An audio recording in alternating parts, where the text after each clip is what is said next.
Shalom, Bapak Ibu Saudara. Baiklah, kita berjumpa kembali lewat channel Pendeta Paulo Tuseke. Yang saat ini kita akan masuk pada pemberitaan firman Tuhan. Dan tentunya sebelum kita membaca merenungkan firman Tuhan, mari kita sekalian berdoa minta kekuatan dari Tuhan. Mari kita berdoa. Bapa Sorgawi, Bapa dalam nama Tuhan Yesus Kristus, kami bersyukur saat ini Tuhan, kemurahan kasih pertolongan menyertai kami. Kami ada sebagaimana kami ada saat ini. Terima kasih banyak Tuhan. Lebih daripada Tuhan, kami rindu untuk mendengarkan kebenaran firman-Mu. Sebabnya Tuhan, mari persiapkan sekalian kami dan layakkan kami Tuhan. Ampun kami kalau kami ada kesalahan, dosa, baik itu pikiran, perkataan, perbuatan kami. Tuhan Yesus, jangan ingat-ingat semua. Ampun dan kuduskan, sucikan kami Tuhan, agar kami berkenan diberkati malam hari ini. Persiapkan sekalian kami Tuhan, dan hamba-Mu yang nanti akan menyampaikan kebenaran firman-Mu. Ya Roh Kudus, urapi dia secara khusus. Biarlah dia ada keberanian untuk mengungkap rahasia kebenaran firman-Mu. Biarlah senantiasa kami akan diberkati, dikuatkan, diteguhkan iman percaya kami. Siapapun Tuhan yang mau mendengar masuk dalam, oh Tuhan, pemberitaan firman-Mu saat ini. Terima kasih banyak Tuhan. Namun kami tidak izinkan kuasa kegelapan coba-coba menghadang, menghalangi, merintangi pemberitaan firman-Mu saat ini. Kami satu hati dalam nama Yesus. Tuhan, Engkau hancurkan kuasanya. Usir dia jauh dari depan kami. Kami dah sukacita dan damai sejahtera dalam kami mendengar, menerima kebenaran firman saat ini. Terima kasih banyak Tuhan. Bersabdalah Engkau, kami siap sedia untuk mendengarkannya. Dalam nama Yesus kami berdoa. Haleluya, haleluya. Amin. Bapak Ibu Saudara, mari kita baca firman Tuhan di dalam Wahyu pasal yang ke-8 dan pasal yang ke-9. Pasal yang ke-8 ini adalah bagian pertama, karena memang dia tidak boleh terpisah dengan pasal yang ke-9. Sekalipun pasal yang ke-9 nanti saya khotbahkan berapa hari ke depan.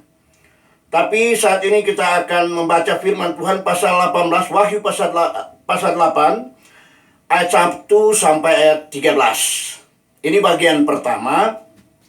Oleh sebab itu mari kita baca firman Tuhan ayat 1, Wahyu pasal 8 ayat 1 hingga 13. Tapi kita baca saja 5 ayat, yaitu ayat 1 sampai ayat 5. Wahyu pasal 8 ayat 1 sampai ayat yang ke-5, meterai yang ke-7. Dan ketika anak domba itu membuka meterai yang ke-7, maka sunyi senyaplah di sorga, kira-kira setengah jam lamanya. Lalu aku melihat ke-7 malaikat yang berdiri di hadapan Allah, dan kepada mereka diberikan 7 sangkakala. Maka datanglah seorang malaikat lain, dan ia pergi berdiri dekat mezbah dengan sebuah pedupaan emas, dan kepadanya diberikan banyak kemenyan untuk dipersembahkannya bersama-sama dengan doa semua orang kudus di atas mezbah emas di hadapan takhta itu. Maka naiklah asap kemenyan bersama-sama dengan doa orang-orang kudus itu dari tangan malaikat itu di hadapan Allah. Ayat 5. Lalu malaikat itu mengambil pedupaan itu, mengisinya dengan api dari mezbah, dan melemparkannya ke bumi.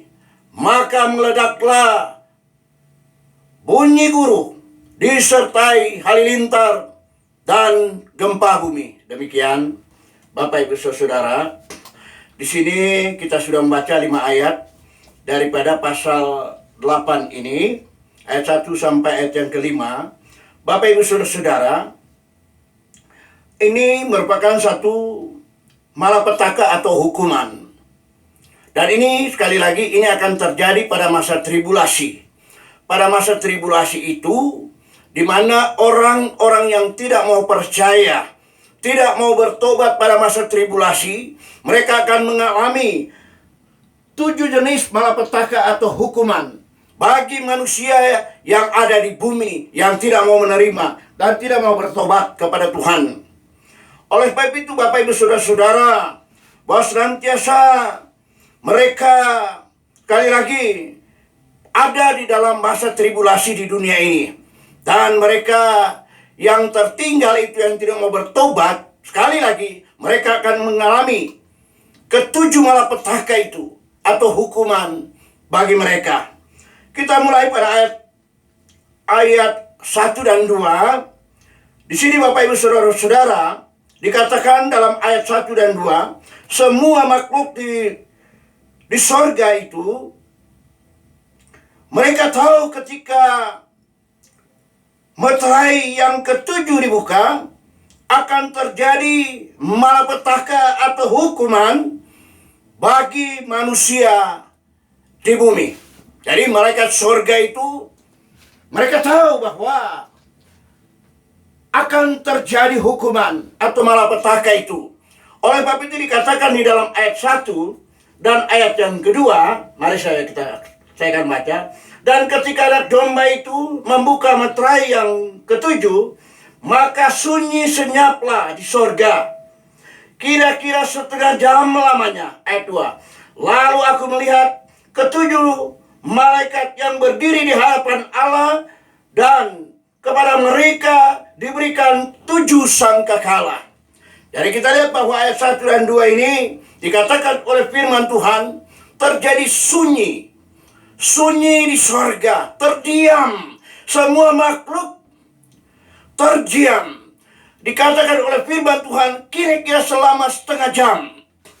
Dan Bapak Ibu, kenapa terdiam? Karena mereka semua yang ada di sorga itu, semua makhluk yang ada di sorga, bahwa mereka tahu segera akan dimulai hukuman atau malapetaka atau hukuman bagi mereka yang tertinggal di dunia. Mereka tahu itu. Dan kita lihat bahwa di dalam ayat kedua itu jelas bahwa malapetaka itu akan segera dilakukan oleh Tuhan sendiri. Di dalam ayat yang ketiga dan kelima, kita lihat ada malaikat yang bertugas menerima doa-doa orang kudus. Ada. Dikatakan oleh firman Tuhan. Dan kita lihat bahwa ketika meterai yang ketujuh dibuka, Tuhan siap menjawab doa-doa tersebut dari orang-orang kudus. Mari kita baca ayat 3 sampai ayat yang kelima. Maka datanglah seorang malaikat lain, dan ia pergi berdiri dekat mezbah dengan sebuah pedupaan emas, dan kepadanya diberikan banyak kemenyan untuk dipersembahkannya bersama-sama dengan doa semua orang kudus di atas mezbah emas di hadapan takhta itu. Ayat 4. Maka naiklah asap kemenyan bersama-sama dengan doa orang-orang kudus itu dari tangan malaikat itu ke hadapan Allah. Lalu ayat 5. Malaikat itu mengambil pedupaan itu, mengisinya dengan api dan dari mezbah, dan melemparkannya ke bumi. Maka meledaklah bunyi guru disertai halilintar dan gempa bumi. Dan kita lihat bahwa di sini jelas bahwa dalam ayat yang ketiga dan ayat yang kelima ini ada dikatakan oleh firman Tuhan ayat 3 dan sampai kelima ini seorang malaikat. Di sini dikatakan dalam ayat yang ketiga, maka datanglah seorang malaikat lain, dan ia pergi berdiri dekat mezbah dengan sebuah pedupaan emas, dan kepadanya diberikan banyak kemenyan untuk dipersembahkannya bersama-sama dengan doa semua orang kudus. Bapak Ibu Saudara, kita lihat bahwa setiap doa orang percaya dia akan dijawab oleh Tuhan. Itu pasti akan dijawab. Jadi tidak sia-sia. Setiap doa orang percaya, orang kudus, tidak sia-sia. Karena dikatakan itu disimpan di dalam pedupaan emas itu. Dan kita lihat bahwa dalam ayat yang 4, maka naiklah asap kemenyan bersama-sama dengan doa orang-orang kudus itu dari tangan malaikat itu di hadapan Allah. Lalu malaikat mengambil pedupaan itu, mengisinya dengan api dari mesbah. Jadi pedupaan ini bersama-sama doa orang kudus ini, kata firman Tuhan, malaikat mengambil api dari mesbah, dimasukkan di dalam pedupaan ini. Dan kita lihat bahwa apa yang terjadi dalam kalimat yang terakhir pasal 5 ayat 5, maka meledaklah bunyi guru disertai halilintar dan gempa bumi. Itu yang terjadi. Dan kita lihat bahwa tugas daripada malaikat ini, dan kita lihat bahwa itu sudah dilakukan oleh Tuhan, dan benar-benar Tuhan menjawab sebagai semua doa orang kudus.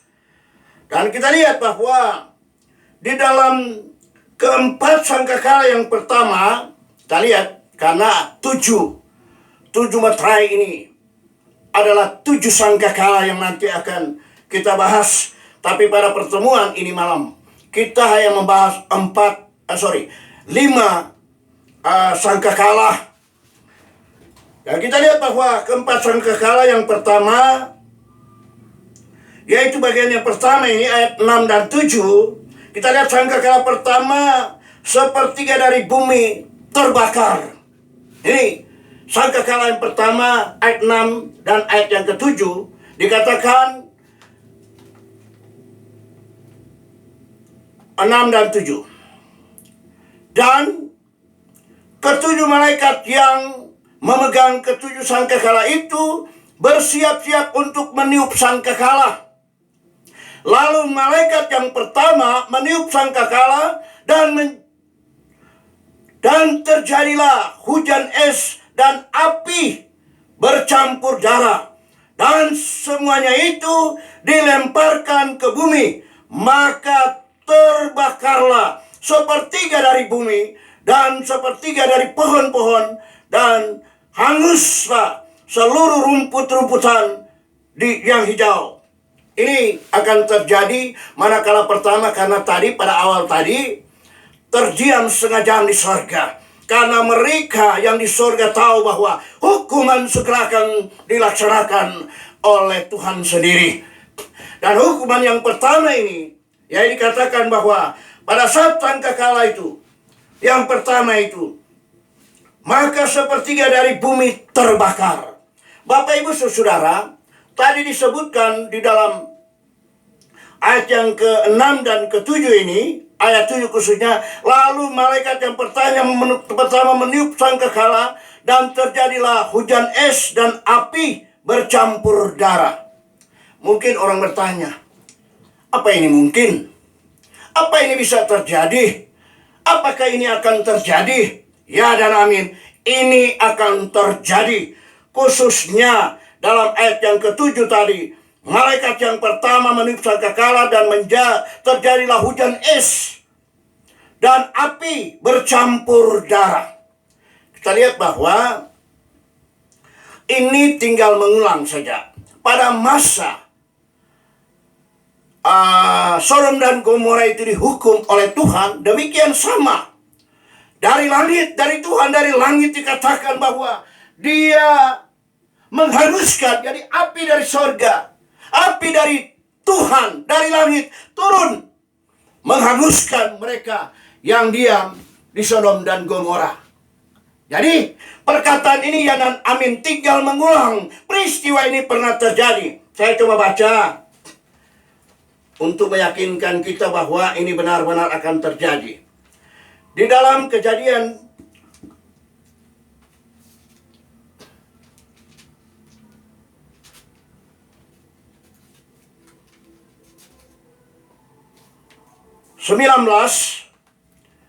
ayat yang ke-24. Firman Tuhan sebagai berikut. Kemudian Tuhan menurunkan hujan belerang dan api atas Sodom dan Gomora. Jadi ini jelas bahwa peristiwa ini akan terjadi pada saat orang percaya sudah diangkat ke surga. Dan senantiasa ini akan menjadi bagian hukuman dan malapetakannya akan menimpa mereka yang tidak mau bertobat, mereka yang ada di bumi pada masa tribulasi itu.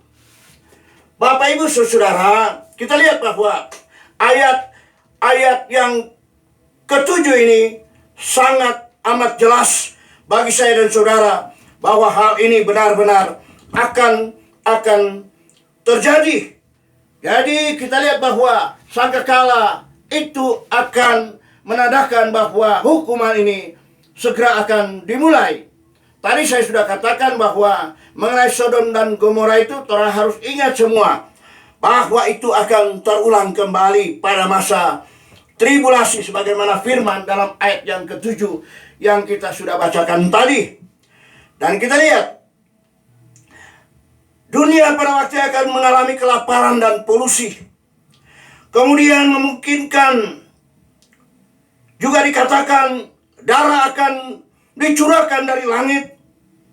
Dan kita lihat ada contoh-contoh seperti Tuhan merubah air menjadi darah di Mesir. Mengapa tidak firman Tuhan ini juga sebagaimana penglihatan wahyu kepada Yohanes, dia melihat ini akan terjadi. Kemudian sangkakala yang kedua. Jadi sangkakala yang kedua dikatakan sepertiga laut menjadi darah. Ayat 8 dan 9. Mari kita baca. Sebagian laut akan menjadi darah. 8 dan 9.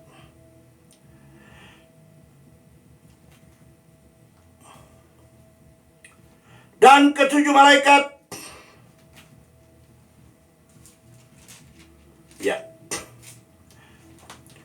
Dan ketujuh malaikat yang memegang ketujuh sangkakala itu bersiap-siap untuk meniup sangkakala. Lalu, 8 dan 9.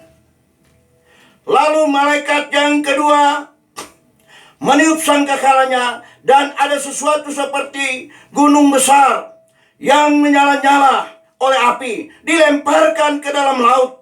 Dan sepertiga dari laut itu menjadi darah. Dan matilah sepertiga dari segala makhluk yang bernyawa di dalam laut. Dan binasalah sepertiga dari semua kapal. Bapak Ibu Saudara-saudara, hal ini dalam ayat yang ke-8 dan ayat yang ke-9 ini, bahwa ini nanti akan terjadi, yaitu sepertiga dari laut akan menjadi darah. Laut yang dimaksudkan di sini adalah, dalam ayat yang ke-8 ini adalah suatu kemungkinan besar adalah Laut Tengah di Palestina. Dan kemudian mungkin gunung yang besar yang menyala-nyala dilihat oleh Yohanes itu adalah meteor. Dan dia akan jatuh di laut. Maka Laut Tengah itu sebetulnya dia kecil, dia relatif kecil.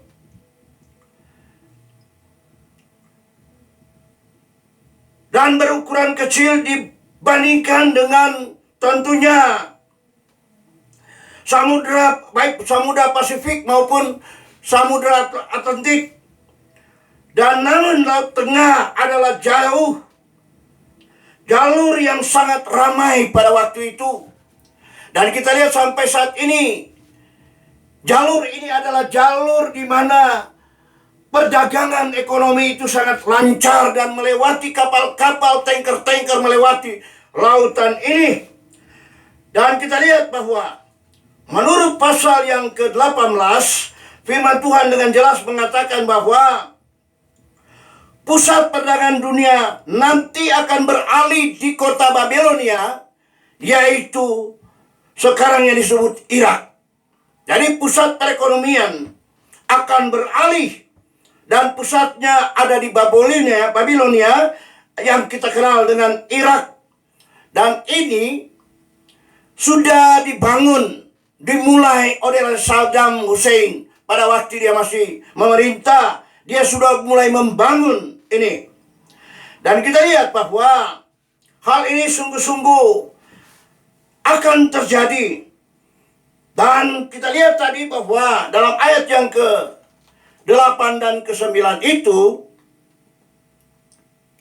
khususnya ayat yang ke-9, dan matilah sepertiga dari segala makhluk yang berjawa dalam laut, dan binasalah sepertiga dari semua kapal. Jadi kapal-kapal, tadi saya sempat katakan bahwa kapal-kapal yang nanti akan melewati jalur ini dikatakan akan mati. Karena apa? Karena memang meteor jatuh di laut ini. Dan kita lihat bahwa pada sangkakala yang ketiga juga disebutkan sepertiga sumber air terkena polusi. Di dalam ayat yang ke-10 dan 11 disebutkan bahwa sepertiga dari sumber air akan terkena polusi. Apa sebabnya? Mari kita baca ayat yang ke-10 dan ayat yang ke-11. Lalu malaikat yang ketiga meniup sangkakalanya, dan jatuhlah dari langit sebuah bintang besar. Jadi bintang besar ini yang dilihat oleh Yohanes, yang dimaksudkan di sini adalah meteor. Bintang besar menyala-nyala seperti obor, dan ia menimpa sepertiga dari sungai-sungai dan mata air. Nama bintang itu adalah Apsintus, dan sepertiga dari semua air menjadi Apsintus, dan banyak orang mati karena air itu, sebab sudah menjadi pahit. Jadi ini sudah ada pengaruh secara kimia, sehingga manusia yang meminumnya, kata firman Tuhan, akan mati. Dan kita lihat bahwa bintang yang tadi dilihat oleh Yohanes itu adalah meteor. Kemudian sebenarnya Denson Stale, seorang astronomis dari Australia, dia pernah mengatakan apabila meteor tersebut menabrak bumi pada kecepatan 58.000 mil per jam, hal ini akan menyebabkan kerusakan sama dengan bom nuklir yang dimiliki oleh Amerika dan Rusia. Maksud daripada Denson Steel ini bahwa kalau senjata-senjata nuklir dari Amerika dan dari Rusia itu digabung dan diledakkan satu kali, kita lihat bahwa itu sama dengan meteor yang nanti akan menimpa, akan menabrak bumi itu. Yang kurang lebih kita lihat yang bom nuklirnya tentunya dia yang berukuran 3.000 sampai 12.000 megaton. Dan ini kita lihat bahwa hal ini sama dengan apa yang saya sampaikan. Sama persis ledakannya akan terjadi manakala dia menabrak bumi ini. Dan Bapak Ibu Saudara,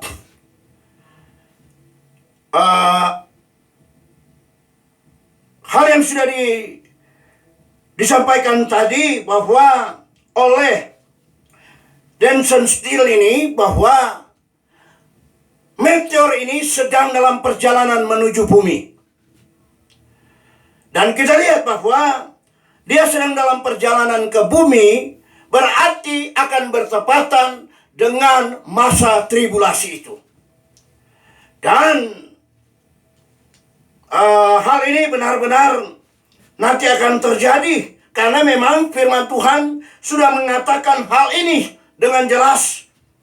Dan kita lihat, kalau meteor itu sedang dalam perjalanan menuju ke bumi itu, dia akan menabrak bumi. Kata firman Tuhan tadi sebagaimana kita sudah baca, bahwa hal ini akan membinasakan orang-orang bahkan yang akan nanti meminum air yang jatuh, yang menabrak bumi ini. Dan kita lihat bahwa sangkakala ini dengan jelas-jelas bahwa mengingatkan kepada saya dan saudara untuk waspada dan berjaga-jaga. Dan kita senantiasa mempersiapkan jiwa kita gereja Tuhan untuk persiapan pengangkatan Tuhan ke surga atau rapture itu. Bagi saya dan saudara yang mempersiapkan jiwa kita, yang benar-benar menyadari bahwa benar-benar ini akan menimpa, akan terjadi pada masa tribulasi. Tapi saya dan saudara tidak ada di sana, karena kita sudah diangkat ke surga. Ini akan menimpa siapa yang akan menimpa mereka yang akan tertinggal di dalam dunia yang tidak mau bertobat. Dan kita lihat pada sangkakala keempat dikatakan oleh firman Tuhan, asap dan polusi melanda dunia. Di dalam ayat pembacaan terakhir ayat 12 dan 13, mari kita baca yang terakhir ayat 12 sampai 13. Lalu malaikat yang keempat meniup sangkakalanya, dan maka terpukullah sepertiga dari matahari dan sepertiga dari bulan, sepertiga dari bintang-bintang, sehingga sepertiga daripadanya menjadi gelap, dan sepertiga dari siang hari tidak terang, dan demikian juga pada waktu malam hari. Ayat 13. Lalu aku melihat, aku mendengar, ini Yohanes. Lalu aku melihat dan mendengar seekor burung nasar terbang di tengah langit dan berkata dengan suara nyaring, celaka, celaka, celakalah mereka yang diam di atas bumi, oleh karena bunyi sangkakala ketiga malaikat lain yang masih akan meniup sangkakala itu. Bapak Ibu saudara-saudara, firman Tuhan mengatakan ini burung nasar, dia terbang di langit, dan dia katakan bahwa celaka, celaka, celakalah mereka yang diam di bumi atas hukuman yang nanti akan terjadi, yang akan melanda mereka yang diam di dunia, sebagaimana di dalam pasal yang ke-12 dan ke-13 yang sebagaimana kita sudah baca tadi. Jadi Bapak Ibu saudara-saudara, tentunya firman Tuhan ini mengingatkan kepada saya dan saudara bahwa senantiasa kita saat ini adalah persiapan untuk pengangkatan. Sekali lagi, jangan lagi kita main-main. Kita harus sungguh-sungguh melayani Tuhan, melayani Dia, dan hidup kudus dan suci. Karena memang selalu dikatakan, kuduslah kamu, karena aku, yaitu Yesus, kudus. Demikian, pada waktu kita atau sangkakala dari surga berbunyi, Tuhan sendiri dikatakan oleh firman Tuhan, Tuhan sendiri turun dari surga di awan-awan, akan menjemput saya dan saudara pada masa pengangkatan orang percaya. Oleh sebab itu, orang harus berjaga-jaga dan layani Tuhan. Waktu yang sisa ini gunakan dengan sebaik-baiknya untuk memperbaiki segala kehidupan kita, kekurangan-kekurangan kita, kelemahan-kelemahan kita. Ini merupakan satu kesempatan bagi kita untuk hidup berkenan kepada Tuhan dan senantiasa mempersiapkan jiwa kita. Jangan, oh Tuhan, kita semua orang percaya tentunya jangan sampai kita mengabaikan Tuhan itu sendiri, dan senantiasa Tuhan mempersiapkan terus hidup kita, jiwa kita untuk hari kedatangan Tuhan pada kali yang kedua, pada masa pengangkatan orang percaya, dan senantiasa Tuhan akan bersama-sama dalam kerajaan surga. Dan sekali lagi, kita tidak akan mengalami apa yang disebutkan 4 malapetaka, 4 hukuman. Sebenarnya ada 7 nanti pada pasal yang ke-9. Berapa hari ke depan saya akan lanjutkan bagian yang kedua pada pasal yang ke-9 masih menyangkut hukuman atau malapetaka yang akan menimpa dunia ini. Dan itu semua sekali lagi terjadi pada masa tribulasi. Tidak perlu gentar, tidak perlu takut, tapi persiapkan jiwa kita untuk hari kedatangan Tuhan yang sudah dekat. Amin. Mari kita berdoa. Bapa Sorgawi, Bapa di dalam nama Tuhan Yesus Kristus, kami sungguh bersyukur saat ini Tuhan, karena Engkau beri kesempatan kami untuk mendengarkan kebenaran firman-Mu. Doa kami Roh Kudus meteraikan firman-Mu dalam setiap hati pikiran kami, supaya kami ada kekuatan, ada sukacita, ada damai sejahtera. Biarlah senantiasa Tuhan, hari-hari terakhir ini, sisa hari ini, kami mau gunakan waktu kami dengan sebaik-baiknya Tuhan, mengiring dan melayani Engkau, mempersiapkan jiwa kami, benar-benar kami hidup kudus dan suci dan berkenan di hadapan hadirat-Mu, karena Engkau adalah kudus. Surga adalah tempat kami orang percaya yang Engkau sudah siapkan. Tinggal kami menunggu waktu Engkau segera akan menjemput kami Tuhan. Terima kasih banyak Tuhan. Semua teman-teman yang sudah masuk dan mendengarkan firman ini, kali Tuhan Engkau tolong mereka Tuhan. Engkau senantiasa memberkati mereka semua. Kalau ada yang dalam keadaan sakit Tuhan Yesus, Engkau jamah, Engkau sembuhkan, pulihkan sakit penyakit mereka. Dan senantiasa Tuhan, apapun yang menjadi permasalahan saudara-saudara kami, baik ekonomi, pendidikan anak-anak, oh Tuhan, hubungan suami istri, bahkan Tuhan keluarga, biar Tuhan Engkau pulihkan semua Tuhan, supaya di dalamnya kami dapat mempersiapkan jiwa kami, gereja-Mu untuk hari kedatangan-Mu. Terima kasih Tuhan, karena kalau Engkau datang, Engkau kedapatan kami tidak bernoda dan tidak bercacat celah. Terima kasih banyak Tuhan. Inilah yang menjadi doa kami, permohonan serta ucapan syukur kami. Kami sampaikan hanya di dalam nama Yesus, Tuhan Juru Selamat, kekasih jiwa kami. Haleluya, haleluya. Amin, amin.